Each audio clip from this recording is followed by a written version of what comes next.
የተወደዳችሁ እንዴት ናችሁ?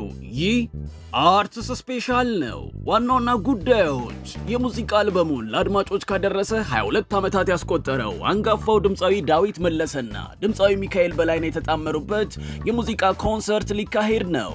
ጦቢያ የኪነ ጥበብና የሐሳብ መሰናዶ በ9 የአውሮፓ ሀገራት በ16 የአውሮፓ ትልልቅ ከተሞች ትርኢቱን ሊያቀርብ ነው። ድምጻዊ ያስቻለው ፈጠነ ከፍተኛ ወጪ አውጥቼበታል ያለውን የሙዚቃ ቪዲዮ በቅርቡ ለተመልካቾች እንደሚያቀርብ ተናገረ። የደራሲ አድሃኖም ምትኩ ሁለተኛ መጽሐፍ ለንባብ ሊበቃ ነው። እነዚህንና ሌሎችንም የአርትስ ስፔሻል የኪነትና ኩነት መረጃዎች እናቀርብላችኋለን። አብራችሁን ሁኑ። በርከት ያሉ ነጠላ ዜማዎችን በመስራት ተወዳጅነትን ያተረፈችው ድምጻዊት ዘቢባ ግርማ የመጀመሪያ ሙዚቃ አልበሟን ለቀቀች። እንደምንም የተሰኘ ርዕስ የተሰጠው የድምጻዊት ዘቢባ ግርማ የሙዚቃ አልበም ዛሬ ግንቦት 1 2017 ዓ.ም በዓለም አቀፍ የሙዚቃ መተግበሪያዎች በኩል ለአድማጮች ቀርበዋል። ስለ ምስጋና፣ ስለ ፍቅር፣ ስለ ተለያዩ ማህበራዊ ጉዳዮች የሚዳስሰው እንደምንም አልበም 13 የሙዚቃ ስራዎችን በውስጡ ይዟል። በተጨማሪም 3 የሙዚቃ ቪዲዮዎችም ተሰርቶለታል። በአልበሙ ላይ በርከት ያሉ አንጋፋና ወጣት የሙዚቃ ባለሙያዎችም እንደተሳተፉበት ተነግሯል። በነጻ ሐሳብና በሰከነ መንፈስ ኢትዮጵያና ኢትዮጵያዊነትን እናድምቅ በሚል መሪ ሐሳቡ የሚታወቀው ጦቢያ የሐሳብና የኪነ ጥበብ ዝግጅት በ9 የአውሮፓ ሀገራት ትርኢቱን ሊያቀርብ እንደሆነ ተሰምቷል። ይህም የአውሮፓ ጉዞ ጦቢያ ከሆፕ ኢንተርናሽናል ጋር በመተባበር ያዘጋጁት ነው ተብሏል። ከወርሃ ሰኔ እስከ ነሐሴ ለ2 ወራት ገደማ የሚካሄደው ዝግጅቱ የኢትዮጵያውያንን ባህል ለማስተዋወቅ ታስቦ የተዘጋጀ እንደሆነም ተገልጿል። ጦቢያ በዚህ ጉዞ በ9 የአውሮፓ ሀገራትና በ16 የአውሮፓ ትልልቅ ከተሞች ዝግጅቱን ያቀርባል ተብሏል። ስለዚህም ጉዞ የማስተዋወቂያ መድረክ ከሰሞኑ በአሊያንስ ኢትዮ ፍራንሲስ ውስጥ ተካሂዷል። በማስተዋወቂያ መድረኩ ላይ አንጋፋና ወጣት ከያንያን ጥበባዊ ስራዎቻቸውን አቅርበዋል። አንጋፋው ድምጻዊ ዳዊት መለሰና ድምጻዊ ሚካኤል በላይነህ በጥምረት የሙዚቃ ኮንሰርታቸውን ሊያቀርቡ ነው።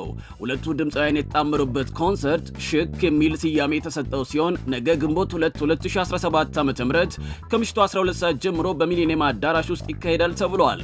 አዳዲስ ሙዚቃዎችን ለአድማጮች ካደረሰ ቆየት ያለው ድምጻዊ ዳዊት መለሰ የሙዚቃ አልበሙን ለአድማጮች ካደረሰ ድፍን 22 ዓመታት ተቆጥረዋል።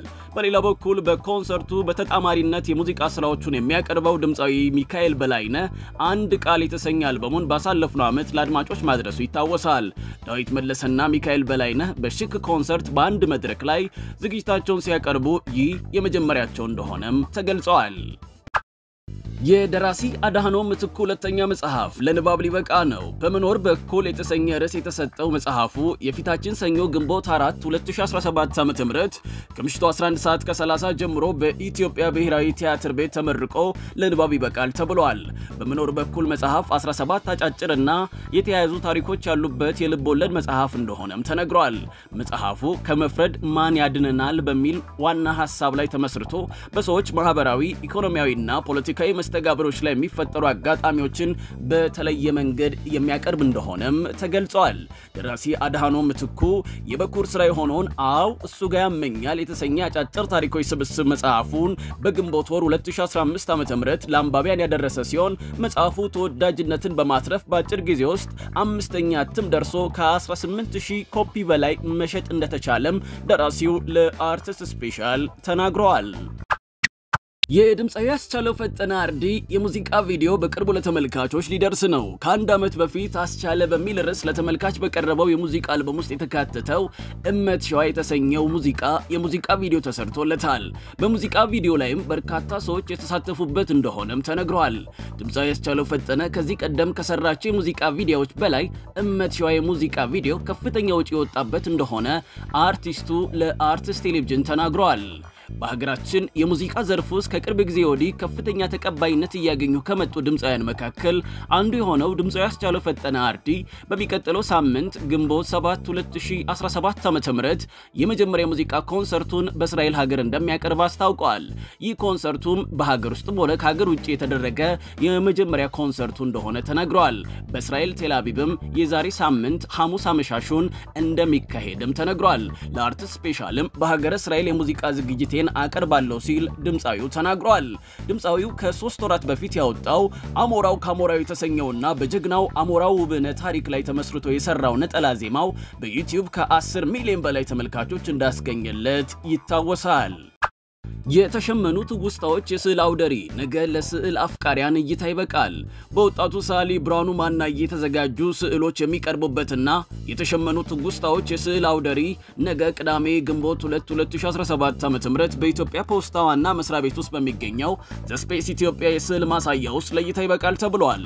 በዳግማዊ አበበ አጋፋሪነት የተዘጋጀው ይህ አውደሪ የተለያዩ የስዕል አቀራረቦችን እንዲሁም በተለያዩ ያሳሳል ዘይቤ የተሰሩ የስዕል አይነቶችን ያካተተ እንደሆነም ተገልጿል። ነገ የሚከፈተው አውደሪው እስከ ሰኔ 18 2017 ዓ.ም በእይታ ላይ ይቆያል ተብሏል።